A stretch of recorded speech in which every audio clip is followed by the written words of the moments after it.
Everyone, स्वागत है आपका मेरे जीएस की रिवीजन सीरीज में। अभी हम पॉलिटी पढ़ रहे हैं। रोज शाम को 7 बजे लेक्चर अपलोड होता है। ये हमारा पॉलिटी का कम से कम 10वां 11वां लेक्चर है। आज हम पढ़ेंगे राज्यसभा। राज्यसभा से जिस तरीके के एमसीक्यू एग्जाम्स में पूछे गए हैं और फ्यूचर में पूछे जाएंगे वो सब कवरेज होगा। अब मैं आपको गारंटी देता हूँ इस टॉपिक को मतलब एमसीक्यूज के थ्रू कवर करते करते पूरा टॉपिक कवर कर दूंगा मैं आपका। साथ में बने रहना लास्ट तक। कंप्लीट कवरेज मिलेगी स्टैटिक पॉइंट ऑफ व्यू से भी और साथ ही साथ एग्जामिनर जो एग्जाम में पूछ रहा है। तो स्टार्ट करते हैं with first MCQ. Which of the following is known as highest house of Indian parliament. Indian parliament का हाईएस्ट हाउस कौन से वाले हाउस को बोला जाता है? देखो पार्लियामेंट में दो आएंगे ऊपर वाले, लोकसभा राज्यसभा। ये लेजिस्लेटिव असेंबली काउंसिल है तो स्टेट लेवल पे होता है, तो ये पार्लियामेंट की बात की। तो इन दो में से आंसर होगा, ठीक है। अब लोकसभा को बोला जाता है लोअर हाउस और अपर हाउस बोला जाता है राज्यसभा को, तो इसलिए हाईएस्ट हाउस होगा राज्यसभा। तो answer B will be the correct answer, ठीक है। नेक्स्ट क्वेश्चन पे आ जाते हैं। स्टैटिक हाउस किस हाउस को बोला जाता है? Static house. स्टैटिक हाउस मतलब एक तरीके से परमानेंट हाउस है, उसको कोई डिजोल्व नहीं कर सकता, वो डिजोल्व नहीं होता, ठीक है। वो होता है राज्यसभा, जिसकी टेन्योर मतलब जैसे जो इसके मेंबर होते हैं उनका टेन्योर होता है, ना कि इस राज्यसभा का टेन्योर होता है, ठीक है। याद रखना है हमेशा, मेंबर्स का टेन्योर होता है 6 साल का, वो 6 साल तक उसके राज्यसभा के मेंबर रह सकते हैं। बट हाउस का कोई टेन्योर नहीं होता, परमानेंट हाउस है, इसलिए उसको स्टैटिक हाउस बोलते हैं।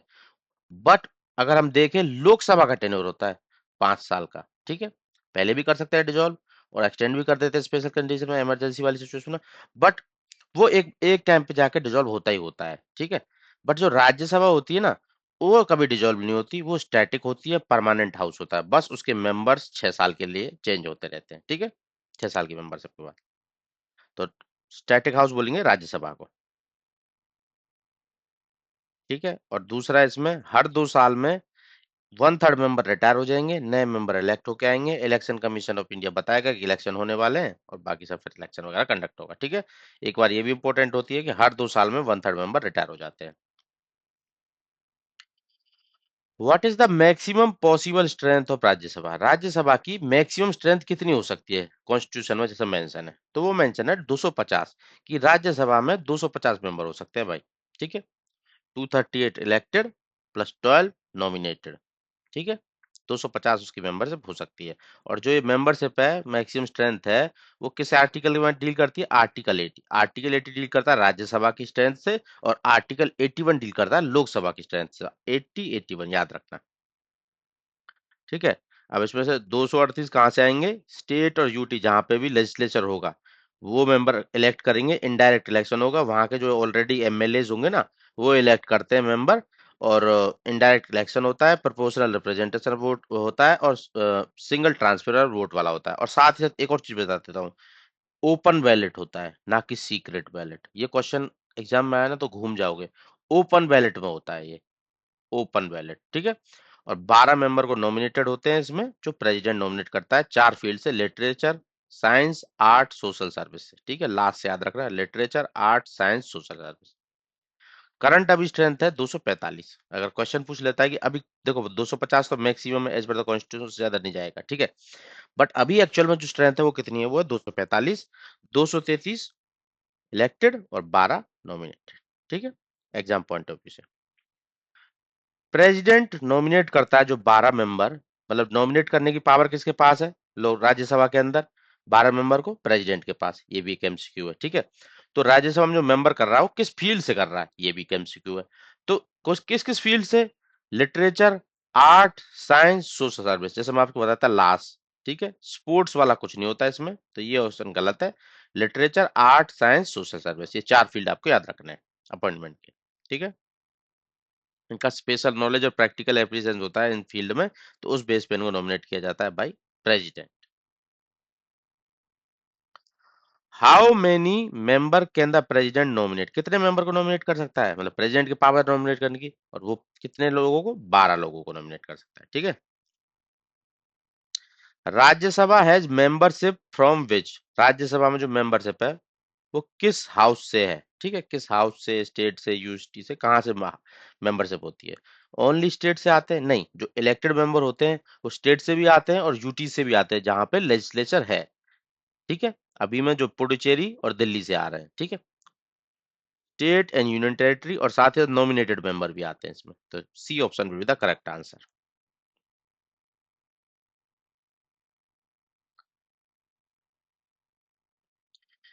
इन a union territory without a legislative assembly, legislative assembly है ही नहीं, तो वहां पे एडमिनिस्ट्रेटर कौन सर्व करता है, एडमिनिस्ट्रेटिव हेड कौन रहता है वहां पे, यूटी विदाउट लेजिस्लेशन में। तो वहां पे एडमिनिस्ट्रेटर अपॉइंट किया जाता है, लेफ्टिनेंट गवर्नर भी बोलते हैं उसको कई सारी यूटीज के अंदर। उसको अपॉइंट किया जाता है प्रेसिडेंट के द्वारा। और ये सेंटर का एक तरीके से रिप्रेजेंटेटिव होता है, मतलब सेंटर जो बोलेगी वही करेगा, बस एक आदमी बिठा दिया अब तुम देखने के लिए, एक तरीके से कि क्लास मॉनिटर बिठा दिया वहां पे, बाकी टीचर को बताते रहना सब, ठीक है। तो एडमिनिस्ट्रेटर लेफ्टिनेंट गवर्नर अपॉइंट किया जाता है प्रेसिडेंट के द्वारा, सेंटर का ही आदमी होता है, ठीक है।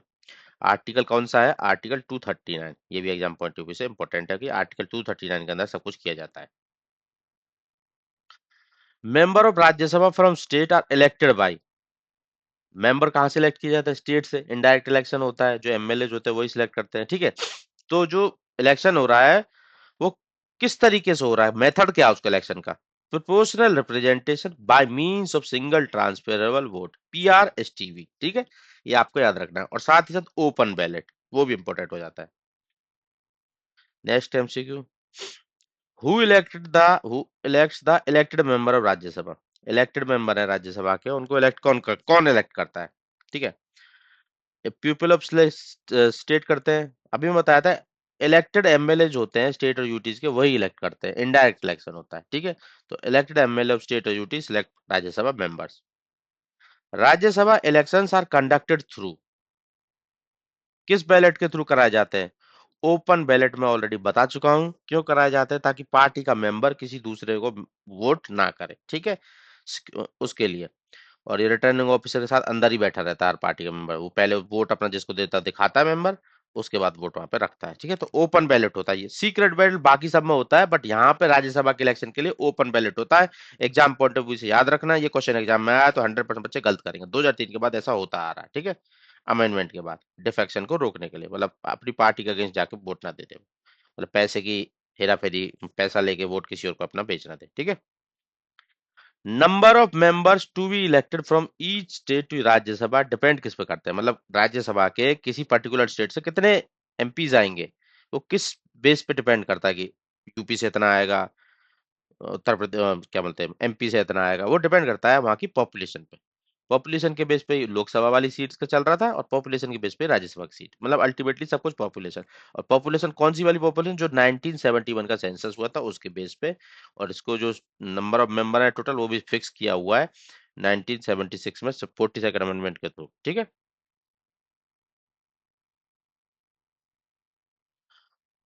नेक्स्ट क्वेश्चन पे आते हैं, हाईएस्ट नंबर ऑफ सीट्स किसके पास है राज्यसभा में, किस स्टेट के पास हाईएस्ट नंबर ऑफ सीट्स है, ये है उत्तर प्रदेश के पास। उत्तर प्रदेश के पास ही highest number of seat Lok Sabha में थी, और ऐसे ही यहाँ पे है राज्यसभा के अंदर 31 seats, highest among all the states. One second.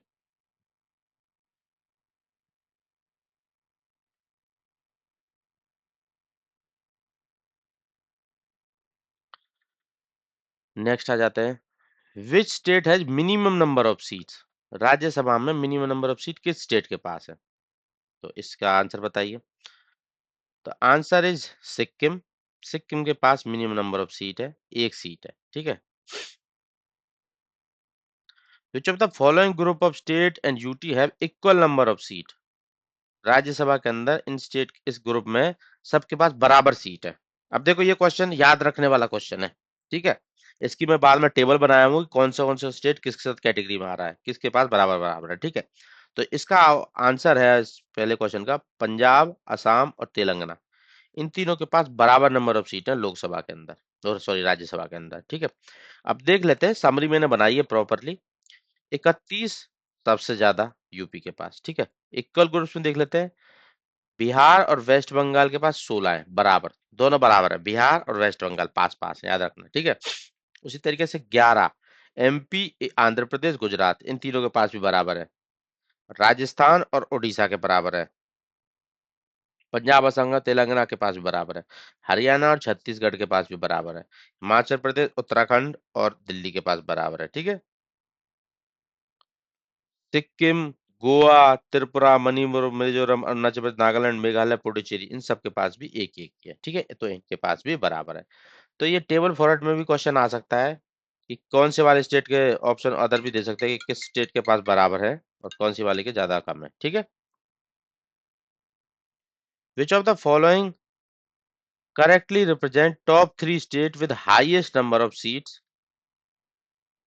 इन राज्यसभा। राज्यसभा के अंदर हाईएस्ट नंबर ऑफ सीट किन स्टेट्स के पास है। ठीक है, तो उत्तर प्रदेश के पास सबसे ज्यादा है, सेकंड पे आएगा महाराष्ट्र और थर्ड पे आएगा तेलंगाना, तमिलनाडु। ठीक है, कैसे, कितनी नंबर ऑफ सीट है? उत्तर प्रदेश के पास 31 है, महाराष्ट्र के पास 19 है और तमिलनाडु के पास 18 सीट है। ठीक है, राज्यसभा के अंदर तो उत्तर प्रदेश, महाराष्ट्र और Tamil Nadu.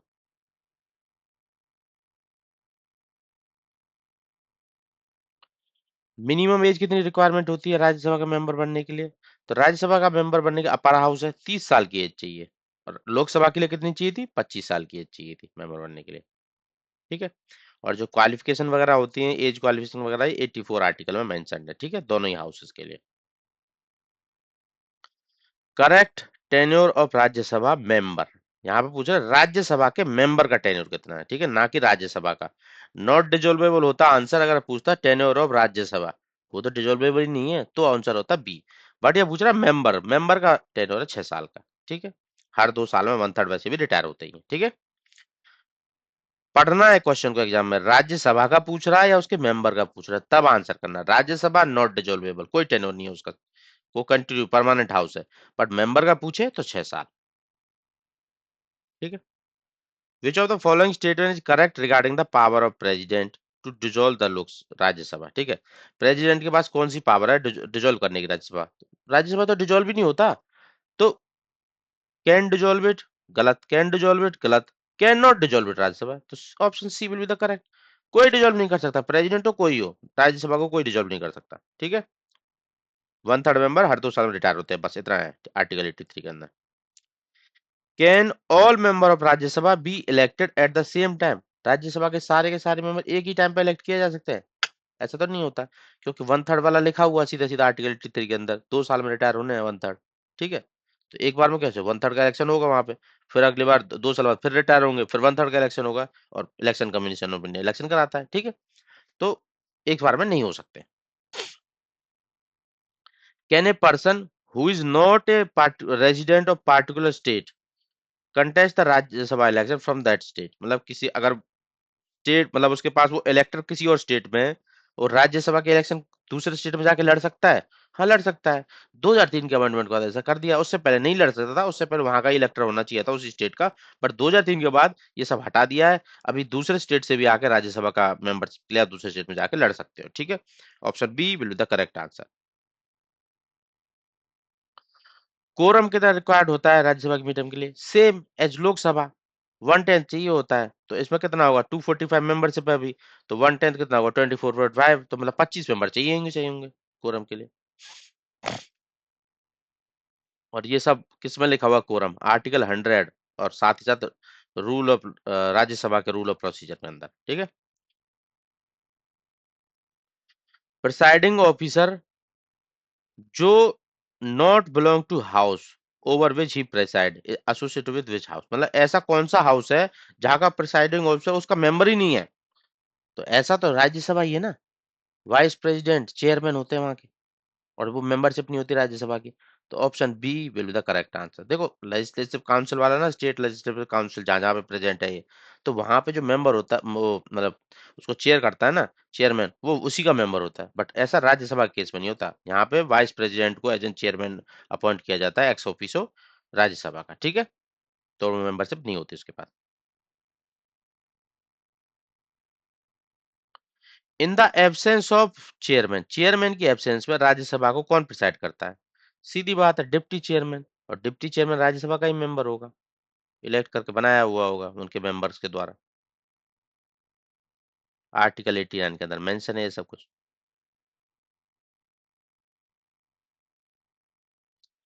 Deputy chairman of Rajya Sabha is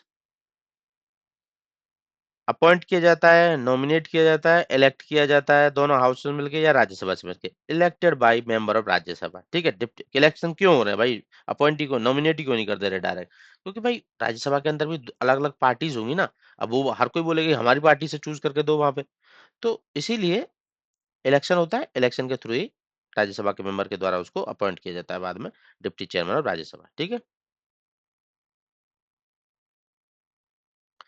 joint sitting parliament can be presided over only by, ठीक है। जॉइंट सिटिंग होती है जो पार्लियामेंट की, उसको पहले लेवल पे कौन प्रिसाइड करता है, तो प्रिसाइड की जाती है स्पीकर ऑफ लोकसभा के द्वारा। ठीक है, जॉइंट सिटिंग। बट अगर स्पीकर ऑफ लोकसभा नहीं है तो उस टाइम पे कौन करेगा, अपना सेकंड इंस्टेंट पे करेगा डिप्टी स्पीकर, स्पीकर के बाद डिप्टी स्पीकर। फिर थर्ड, जॉइंट सिटिंग हो रही है भाई, जॉइंट सिटिंग हो रही है, तो यहाँ पे चेयरमैन नहीं करेगा क्योंकि चेयरमैन मेंबर नहीं है राज्यसभा का, he is x officio chairman, तो चेयरमैन नहीं कर सकता जॉइंट सिटिंग की चेयरशिप। तो उसके बाद आता है डिप्टी चेयरमैन। ठीक है, तो चेयरमैन की बात ही नहीं है, चेयरमैन कभी भी डिसाइड नहीं कर सकता, डिसाइड नहीं कर सकता जॉइंट सिटिंग पे। ठीक है, सीधी सीधी बात याद रखना, पहले स्पीकर चेयर कर सकता है, फिर डिप्टी स्पीकर कर सकता है, फिर direct deputy chairman, chairman can't preside over the joint sitting. कौन अनाउंस करता है इलेक्शन ऑफ राज्यसभा, अब इलेक्शन कौन कराता है, इलेक्शन कमीशन ऑफ इंडिया, तो वही अनाउंस करेगा।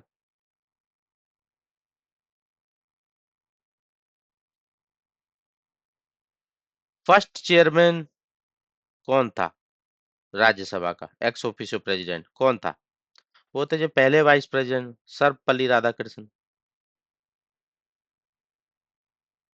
1952 से 62 तक रहे थे ये। ठीक है, मुझे तो फॉलोइंग जो special power of Rajya Sabha, Rajya Sabha के कुछ पास कुछ स्पेशल पावर्स हैं, इनमें से कौन सी है। It can introduce money bill, नहीं, मनी बिल तो पहले लोकसभा में इंट्रोड्यूस किया जाता है। It can initiate removal of vice president, हाँ ये कर सकती है, ये स्पेशल पावर है इसके पास। ये it can alone initiate the removal of vice, effective majority जो पास होता है राज्यसभा के अंदर, ये बस इसी के पास पावर है।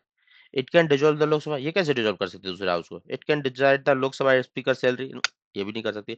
तो बी आंसर करेक्ट है, इस पे स्पेशल पावर है कि वाइस प्रेसिडेंट को हटाने के लिए जो रिमूवल मोशन होता है वो पहले राज्यसभा के अंदर ही मूव किया जाता है, इफेक्टिव मेजोरिटी से उसको हटाया जाता है। ठीक है, तो बी आंसर करेक्ट है। अब देख लेते हैं कुछ और स्पेशल पावर्स इसके पास जो जो है, उससे रिलेटेड 3 MCQ, बाद में एक्सप्लेनेशन भी दिया हुआ है प्रॉपरली, जिसे आप बाद में नोट्स के थ्रू पढ़ सकते हैं, डिस्क्रिप्शन में लिंक डाल दूंगा।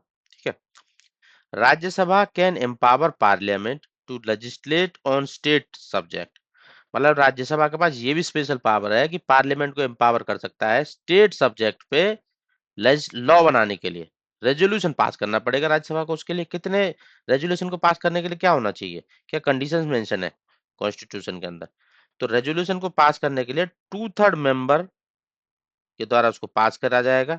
ठीक है, प्रेजेंट एंड वोटिंग, 2/3 मेंबर जितने प्रेजेंट एंड वोटिंग के थ्रू उसको पास किया जाएगा, तो उसके बाद पार्लियामेंट उस पे 1 साल तक उस स्टेट लिस्ट के सब्जेक्ट पे लेजिस्लेट कर सकती है। ठीक है, 2/3 से पास करना पड़ेगा प्रेजेंट एंड वोटिंग, और उसके बाद वो 1 साल तक उस पर लेजिस्लेट कर सकती है, लॉ बना सकती है। ठीक है, उसके बाद ऐसे ही एक और क्वेश्चन है, all India services can be created only by, मतलब नई ऑल इंडिया सर्विसेज ओनली यही बना सकता है, तो ऐसा राज्यसभा, राज्यसभा भाई 2/3 मेंबर प्रेजेंट एंड वोटिंग से ही ऑल इंडिया सर्विस बना सकता है नया, तो ये भी स्पेशल पावर है। 3 तरीके की स्पेशल पावर है, वाइस प्रेसिडेंट को हटाना, दूसरा स्टेट लिस्ट पे लॉ बनाना कि पार्लियामेंट को पावर देना कि आप इस पे स्टेट लिस्ट के इस सब्जेक्ट पर लॉ बना सकते हो 2/3 मेंबर प्रेजेंट वोटिंग से, और तीसरा ऑल इंडिया सर्विस बनाने के लिए 2/3 मेंबर प्रेजेंट वोटिंग से। ठीक है, ये 3 स्पेशल पावर है इनके पास। तो स्पेशल पावर यहाँ पे प्रॉपर्ली मेंशन किया हुआ हूँ, जो ये स्टेट लिस्ट पे उनको पावर देते हैं पार्लियामेंट को लॉ बनाने के लिए, आर्टिकल 249 में मेंशन है, और उसके साथ 312 में ऑल इंडिया सर्विस के लिए नई बनाने के लिए भी मेंशन है। ठीक है, और प्रेसिडेंट का हटाने वाला आर्टिकल 67 के अंदर इफेक्टिव मेजोरिटी वाला मेंशन है। तीनों आर्टिकल्स और कौन सी 3 स्पेशल पावर है आपके दिमाग में हमेशा होनी चाहिए। ठीक है, which are the following is the special power, तीनों स्पेशल पावर है ऑप्शन में जैसे दी हुई है। लेजिस्लेट करना स्टेट लेवल पे आर्टिकल 249, ऑल इंडिया सर्विस बनाना नहीं 312, और प्रेसिडेंट को हटाना 67, तीनों उसकी स्पेशल पावर राज्यसभा की। ठीक है, for how long can the Rajya Sabha delay money bill? एक मनी बिल को राज्यसभा कितने टाइम तक डिले कर सकती है? देखो, मनी बिल पहले लोकसभा के अंदर ही इंट्रोड्यूस किया जा सकता है पहले लेवल पर, ठीक है। और राज्यसभा उसको ना तो रिजेक्ट कर सकती, ना उसको अमेंड कर सकती है, बस रिकमेंडेशन दे सकती है, ठीक है। और वो भी 14 दिन के अंदर उसको बिल को वापस करना पड़ता है, नहीं करेगा तो पास माना जाता है अपने आप ऐसे भी। तो 14 दिन तक उसको बस डिले कर सकती है और कुछ नहीं कर सकती राज्यसभा मनी बिल के केस में, ठीक है। आर्टिकल 109 में सारा सीधा सीधा mention, Rajya Sabha can not reject amend money bill on its own, it can ultimately बस 14 दिन के लिए उसको डिले कर सकती है।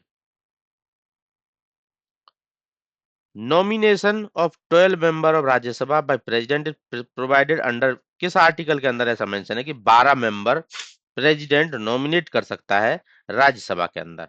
तो ऐसा किस आर्टिकल में मेंशन है? देखो, राज्यसभा की मेंबरशिप किस आर्टिकल के अंदर मेंशन थी, कितनी स्ट्रेंथ होनी चाहिए, ये सब कहाँ था? आर्टिकल 80 के अंदर। तो आर्टिकल 80 यहाँ पे होगा, नॉमिनेटेड मेंबर के लिए 12 मेंबर नॉमिनेट कर सकता है, सीधी बात, आर्टिकल 80। और 4 फील्ड थे, literature, art, science, social services, last, ठीक है। आर्टिकल 81 लोकसभा की कंपोजिशन से रिलेटेड है, तो मतलब जो अदर ऑप्शंस दिए हुए थे। 84 क्वालिफिकेशन से रिलेटेड है, 102 डिस्क्वालिफिकेशन से रिलेटेड है। इस तरीके से ये भी आपको याद रहेगा।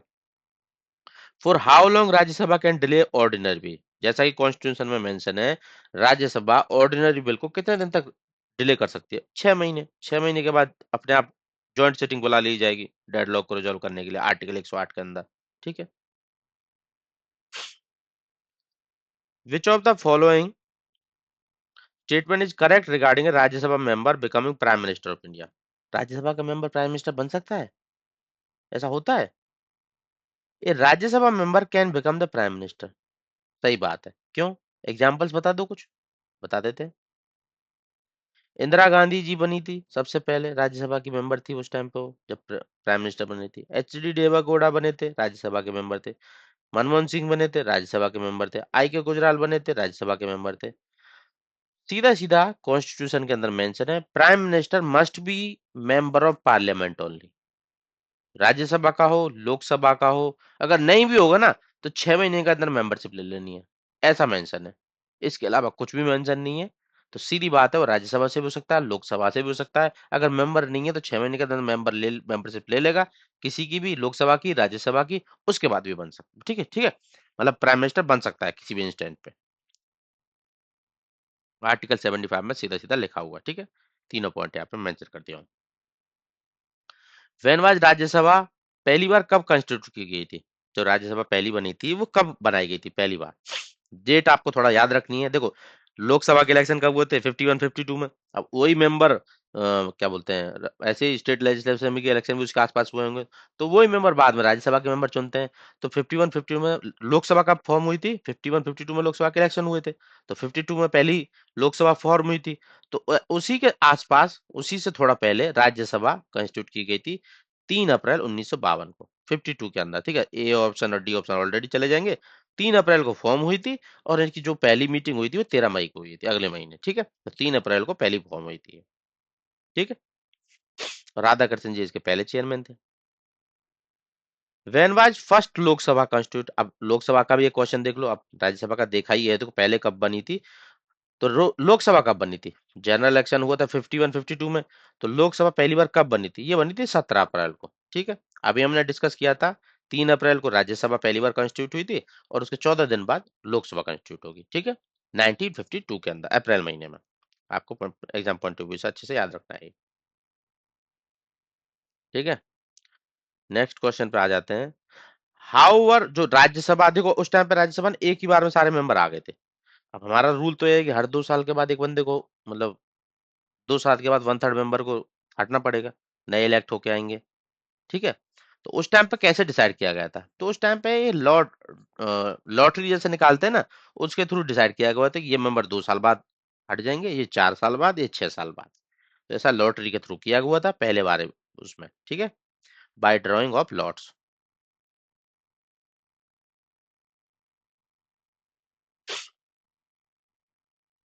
तो ये आज ये थे कुछ बेहतरीन एमसीक्यूज फ्रॉम राज्यसभा। इसको कवर करते-करते आपका स्टैटिक पोर्शन राज्यसभा का कंप्लीट कवरेज हो गया होगा। एग्ज़ामिनर कैसे क्वेश्चन पूछ रहा है वो भी कवरेज हो गया होगा। इसी तरीके से डेली अपडेट्स के लिए अपने आप को स्ट्रॉन्ग बनाने के लिए आने वाले एग्ज़ाम्स के लिए सब्सक्राइब करें मेरे चैनल को और अपने दोस्तों के साथ शेयर करें ये सब कुछ। Thank you all.